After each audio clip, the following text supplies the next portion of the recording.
સ્વચ્છંદ થઈ જવું એ બહુ સરળ છે. એકલો રહેતો માણસ મુંબઈમાં દાખલા તરીકે ટ્રાન્સફર થઈને અહીંયા આવ્યો તો ગલીએ ગલીએ બાર છે. એટલે એ દરેક બારની આપણે મુલાકાત લેવી જરૂરી નથી. તમે વિદેશ જાઓ એટલે શરાબ પીવી જ, નોનવેજ ચાખવું જ જરૂરી નથી. તમે બધા જૈન છો, નથી ખાતા, લો તો શું થઈ ગયું? જીવનમાં કશું ગુમાવી દીધું છે? ના. જે વાત મારે સમજાવવી છે એ સમજાવી છે કે બધા સાહસ કર્યા યોગ્ય નથી હોતા. તમને ખબર હોય કે 7મા માળથી કૂદી જવાથી જો નુકસાન થવાનું છે તો શું કામ તમે એ સાહસ કરો? જિંદગી પણ બહુ જ અમૂલ્ય છે અને સંબંધ એનાથી અમૂલ્ય છે. જ્યારે પણ તમને એમ લાગે કે થ્રિલ જોઈએ છે, જીવલેણ કશું જોઈએ છે, સાહસ કરવું છે, ત્યારે હંમેશા તમારા જીવન સાથીને કાં તો વિશ્વાસમાં લેજો અને કાં તો એની સાથે સાચું બોલવાની હિંમત કેળવજો. આ વાત એટલા માટે કહું છું કે પછીથી જ્યારે એ પ્રશ્ન પૂછશે ને ત્યારે એનો વિશ્વાસ સંપાદન કરવો ઓલમોસ્ટ અશક્ય થઈ જશે. એકવાર જુઠ્ઠું બોલેલો માણસ ફરી નહીં બોલે એ માનવું બહુ અઘરું હોય છે. અને એમાં એ સ્ત્રી છે ને બહુ સંવેદનશીલ છે, એનું હૃદય બહુ રુજુ છે. એ ક્ષમા કરી શકે છે પણ એક એવી લિમિટ સુધી કે જ્યાંથી એ લિમિટ પૂરી થઈ ગઈ જો ભૂલે ચૂકે, દરેકની લિમિટ જુદી છે. કોક 7 વાર ક્ષમા કરે, કોક 2 વાર કરે. હવે લિમિટ એના કપાળ પર લખેલી નથી હોતી કે આ 7 વાર કરશે, વાપરો, વાંધો નહીં. લાઈફલાઈન 4 છે, ફોન અ ફ્રેન્ડ પણ મળશે. આમાં ઘણી વાર ઘેર આવે તો કે જો પૂછી લે, ચાલ એની જોડે હતો પણ આ ફોન અ ફ્રેન્ડ એક જ વાર વપરાશે, બીજી વાર નહીં વપરાય. કેમ કે બીજી વખત તમારો મિત્ર કઈક એવું ગુફક કરશે કે બુધવારે અમે આમ, કે બુધવારે તો તમે જોડે હતા. અને બીજું, સ્ત્રીનો ડેટા બહુ સ્ટ્રોંગ છે. આ તમને ગમે કે ન ગમે, તમે સ્વીકારો કે ન સ્વીકારો, આ મારે તમને કહેવું છે. એનો ડેટા સ્ટ્રોંગ તમને ત્યારે બહુ ગમે છે કે ઘરમાં એક વખત મહેમાન જમીને ગયા, એ રીંગણ નથી ખાતા, એ એને આવનારા 20 વર્ષ યાદ રહે છે. ત્યારે તમને એ ડેટા બહુ, કે એને તો બધું યાદ રહે. પણ જો એને એ યાદ રહ્યું કે તમે જુઠ્ઠું બોલ્યા હતા તો ત્યારે તરત કે આવું બધું શું યાદ રાખે છે? સિલેક્ટિવ મેમરી ઈશ્વરે કોઈને આપી નથી.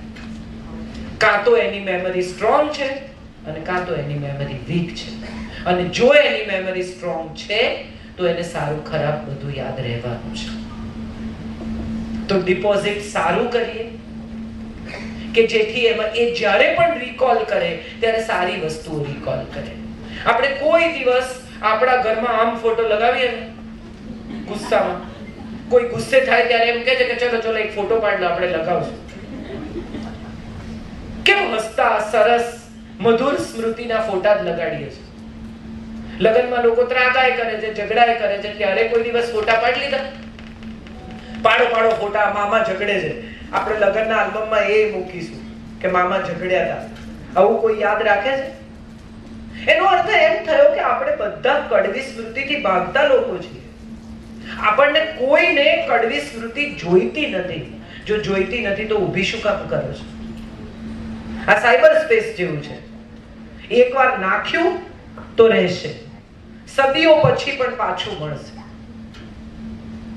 અત્યારે જો તમે એ કડવાશ નહીં નાખો તો એ કડવાશ તમારી પાસે પાછી નહીં આવે.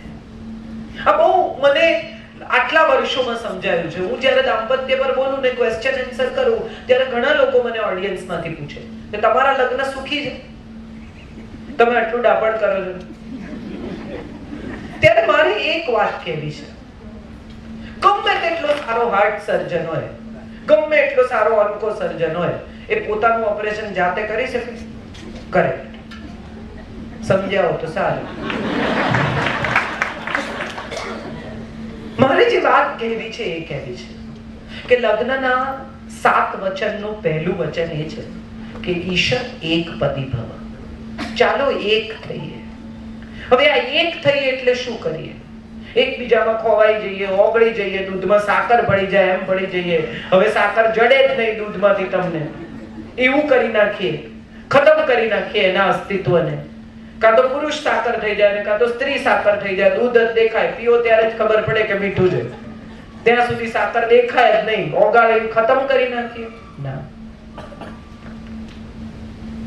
સ્ટ્રોબેરી આઈસ્ક્રીમ ની અંદર જેમ વચ્ચે વચ્ચે સ્ટ્રોબેરી આવે એના અસ્તિત્વનો અનુભવ થાય, પણ છૂટી પાડવી હોય તો અઘરી પડે, એની જોડે થોડો આઈસ્ક્રીમ આવે જ.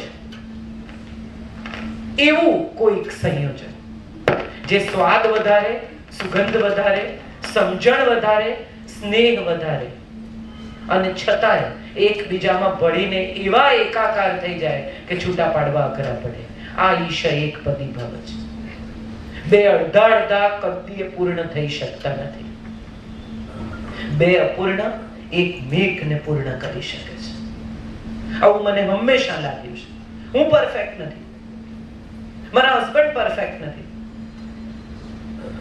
પણ બે ઇમ્પરફેક્ટ લોકો એક પરફેક્ટ સંબંધનું નિર્માણ કરી શકે છે.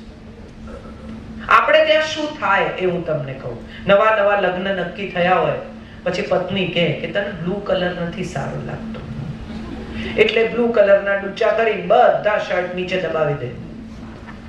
કલર સારું લાગે છે, પેસ્ટલ કલર, બધા 3-4 લઈ આવે.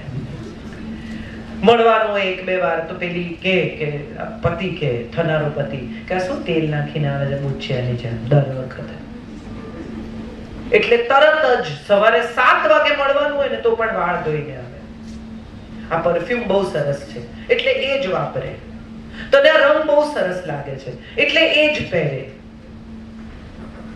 તમારી બધી બેસ્ટ વસ્તુઓ જો તમે પ્રોજેક્ટ કરી નાખશો તો આવનારા વર્ષોમાં એકબીજાને સરપ્રાઈઝ આપવા માટે શું રહેશે? શું શોધશો એકબીજા વિશે?